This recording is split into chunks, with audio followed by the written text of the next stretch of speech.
Representative Kat Cammack. I'm excited to talk to her. She grew up on a cattle ranch.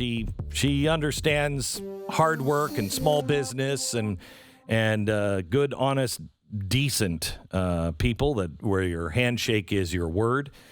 Her family lost their cattle ranch in 2011 because of an Obama-era program. Evicted them from their home and their livelihood. They were homeless. She was homeless. She decided in months of homelessness she was going to fight back against the failures of big government, and she's dedicated her life's work to becoming part of the solution in Washington. Her husband is a firefighter, and she joins us now from Washington, D.C. Hello, Congresswoman. And actually, thank goodness, I am in the great state of Florida, the Sunshine State.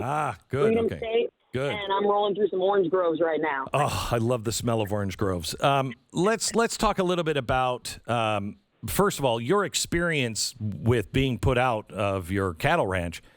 That, Kat, as you know, that is coming all over the country. All over the country. Yes. And you know, I've seen this movie before. I've lived it. And my family, we lost everything because people in Washington did not read the damn bill. And you see what's happening again. This is the Twilight Zone. You've got bills that are being changed in the dead of night, and no one is not only not reading it, but then Nancy Pelosi changes the procedures and the rule on the bill, which is really just a way of saying they're going to prevent us from forcing a reading of the bill on the House floor. And call me crazy, but I think that you should have to sign a piece of paper that says, have read this bill, I understand what's in it, in order to vote on it. Because when you are spending that kind of money and you're making decisions for millions of Americans, are you or are you not a member of the House of Representatives? Do you represent the people, and can you speak on their behalf? Certainly not if you cannot read the bill. So you have read the bill, at least one version of it, and there's some really bad things in here, like for illegals, for instance. Yeah, you know, I always say that it's a great day in America if you're a member of the cartel, because our trafficker-in-chief, not commander-in-chief, he is the trafficker-in-chief, he has done more to support the cartels and the influx, the invasion, basically, at our southwest border than any other administration in history.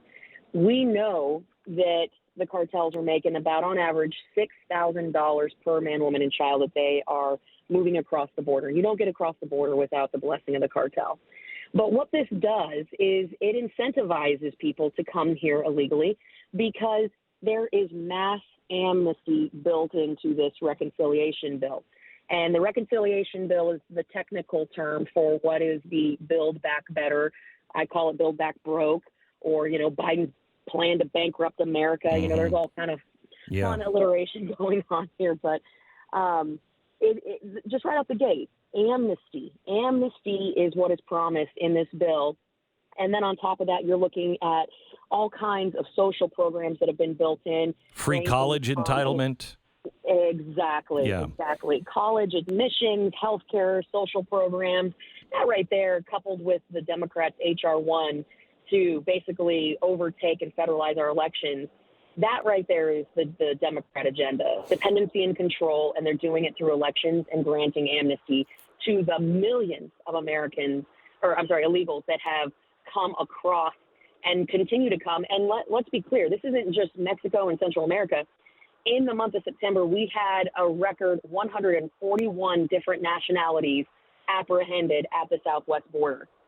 This is a global invasion that we are experiencing right now. I urge anybody that is following the border to read what's happening in Poland and I think Lithuania. The Russians are sending all of these migrants over their borders, and they say it's an invasion and to destabilize their countries. And they are sending military troops because they know what Russia's trying to do to them. We don't even have that conversation. Of course, this isn't about destabilization. The Hyde Amendment is out, which protects American taxpayers from funding abortions, which is a nightmare. Yes. Then you have the Endless Frontier Act. What the heck is that? Yes.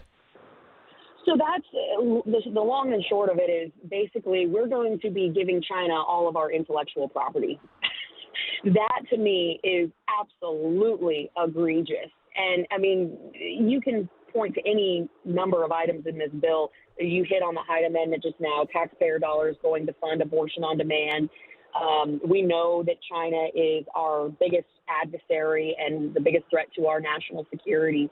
And now we're just laying down and saying, hey, take our intellectual property. They do it already, but now we're basically giving them a green light and we're paying for it. That to me is absolutely insane. What is wrong with us? It makes no sense. It really doesn't. It makes no sense. And when you look at this is the Green New Deal in full and total that they're pushing.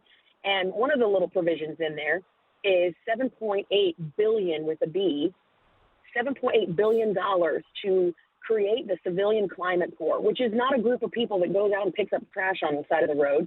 This is a group of people that they sit in a room and they come up with marketing schemes to create propaganda to sell the American people on the Green New Deal initiative that will live on in perpetuity.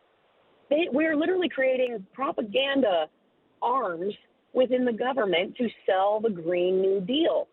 This is insane. And we know full well that China is not going to participate in any global emissions reduction plan. We saw that just this past week. Russia and China, the two major emitters in the world of greenhouse gas emissions, and the world comes together for the G20, and who is noticeably absent? Yeah. All China and India. The last thing we have time to talk about is the family businesses and farms. And as somebody who has a farm, has a ranch, and I bought it so my children and my grandchildren can always have some place to go and raise their own food if they wanted. But I know they would never be able to afford the taxes on this should I die. Under this new plan that is in this particular bill. Yeah, and we've seen the assault on the family farm for big decades. time. And this is the final nail in the coffin as far as I'm concerned. It crushes the family farm. And not only are you seeing the 25% capital gains rate and, making the changes to the death tax by cutting the death tax exemption in half. Right? So which we're all familiar with the saying, land rich, cash poor. Anyone who tries to pass along the family farm, they don't have the cash on hand in order to pay the taxes that inevitably come.